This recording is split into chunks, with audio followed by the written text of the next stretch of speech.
Welcome back to Dheema cooking vlogs. ಇವತ್ತು ಬೆಂಡೆಕಾಯಿ ಪಲ್ಯ ಮಾಡೋದು ನೋಡೋಣ. ಮೊದಲಿಗೆ ತೊಳೆದು ಹಚ್ಚಿಟ್ಟಂಥ ಬೆಂಡೆಕಾಯಿನ ಬಾಣಲಿಗೆ ಹಾಕ್ಕೊಂಡು ಚೆನ್ನಾಗೇ ಹುರ್ಕೋಬೇಕು. ಈ ಅಂಟಂಟೇನೂ ಇಲ್ಲದೆ ಇರೋ ಥರ ಹುರ್ಕೋಬೇಕು. ನೋಡಿ, ಈ ಥರ ಹುರ್ಕೋಬೇಕು. ಏನೂ ಅಂಟಿಲ್ಲ. ನಾನು ಆಯಿಲ್ ಏನೂ ಹಾಕಿಲ್ಲ, ನೀವು ಬೇಕಾದ್ರೆ ಹಾಕ್ಕೊಂಡು ಹುರ್ಕೊಳ್ಳಿ. ಈ ಥರ ಹುರ್ಕೊಂಡ್ರೆ ಆಯಿಲ್ ಏನು ಬೇಕಾಗಲ್ಲ. ನೋಡಿ, ಯಾವುದೇ ಅಂಟಿಲ್ಲ. ಈಗ ಬಾಣಲಿಗೆ 1.5 ಟೇಬಲ್ ಸ್ಪೂನ್ ಆಯಿಲ್ ಹಾಕ್ಕೊಂಡು ಸಾಸಿವೆ, ಬೆಳ್ಳುಳ್ಳಿ ಸಿಪ್ಪೆ ಬಿಡಿಸಿರೋ ಅಂಥದ್ದನ್ನ ಜಜ್ಜಿ ಹಾಕ್ಕೊಳ್ಳಿ, ಕರಿಬೇವಿನ ಸೊಪ್ಪು, ಆಮೇಲೆ ಈರುಳ್ಳಿ ಹಾಕ್ಕೊಂಡು ಹುರ್ಕೋಬೇಕು.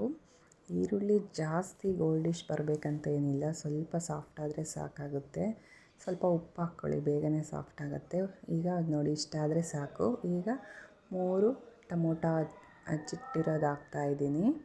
ನಾನಿಲ್ಲಿ 1/4 kg ಬೆಂಡೆಕಾಯಷ್ಟು ಪಲ್ಯ ಮಾಡ್ತಾಯಿದ್ದೀನಿ.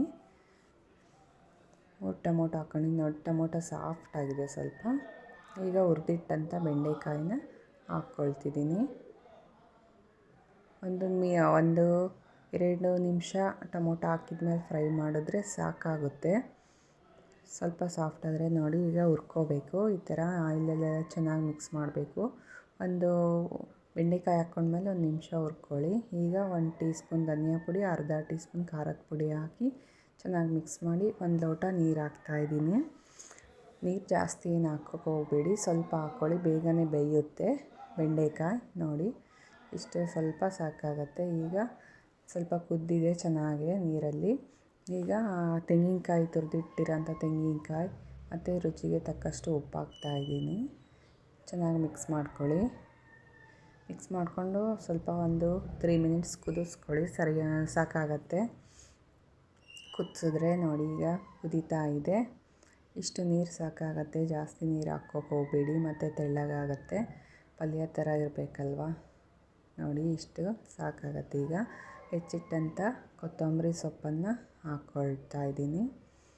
ಹಾಕ್ಕೊಂಡು ಚೆನ್ನಾಗಿ ಮಿಕ್ಸ್ ಮಾಡಿ ಬೌಲಿಗೆ ಎತ್ತಿಟ್ಕೊಳ್ಳೋಣ. ತುಂಬ ಚೆನ್ನಾಗಿರುತ್ತೆ ಚಪಾತಿ ಜೊತೆ ತುಂಬಾ ಚೆನ್ನಾಗಿರುತ್ತೆ. ಒಂದ್ಸಲ ಟ್ರೈ ಮಾಡಿ, ಹೇಗೆ ಬಂದಿದೆ ಅಂತ ಕಾಮೆಂಟ್ ಮಾಡಿ. ತುಂಬ ರುಚಿಯಾಗಿರುತ್ತೆ ಬೆಂಡೆಕಾಯಿ ಪಲ್ಯ, ಸಿಂಪಲ್ಲಾಗೇ ಆಗುತ್ತೆ. ಹೇಗೆ ಬಂದಿದೆ ಅಂತ ಟ್ರೈ ಮಾಡಿಬಿಟ್ಟು ಹೇಳಿ. ಹಾಗೆ ಲೈಕ್ ಮಾಡಿ, ಶೇರ್ ಮಾಡಿ, ಸಬ್ಸ್ಕ್ರೈಬ್ ಮಾಡಿ. Thank you.